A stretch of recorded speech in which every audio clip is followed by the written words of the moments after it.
Numru ta' sindki, viċi sindki, minority leaders, konsilliera u membri ta' kumitati amministrativi qablu fil-pożizzjoni tagħhom kontra l-pjan tal-gvern li privatizza l-parkeġġi. F'konferenza tal-aħbarijiet is-sindku ta' Rabat Sandro Kraus fisem il-kunsilliera l-oħra esprima id-dispjaċir tiegħu li l-kunsilli lokali bħala gvern lokali ma kunux ikkonsultati. Saħaq li huma ma jaqblux ma' parkeġġi li jkunu bi ħlas, partikolarment f'żoni residenzjali, bajjiet ħdejn poliklinika u ċimiterji. Matul il-konferenza sar appell biex il-mozzjoni li qed toġġezzjona għal privatizzazzjoni tal-parkeġġi tkun diskussa b'urġenza ħalli ir-residenti jserħu rashom.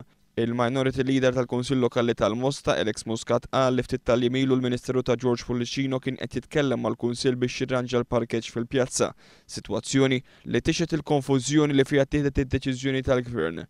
Il-Kunsill Lokali tal-Florjana, rappreżentat mill-minority leader Davina Samut Hilu u l-Kunsillier Vince Borch ukoll tkellem dwar l-impatt fuq il-lokalità fejn għandhom saħansitra toroq li kienu se jiġu privatizzati. L-istess il-menti mill-Kunsill Lokali tal-Belt Valletta, rappreżentat mill-minority leader Reat Sopardi, flimkien mal-Kunsill Lokali ta' Pawla, Imġar, Rendi, San Pawl il-Baħar, Pembroke, Imtarfa u Haddingli.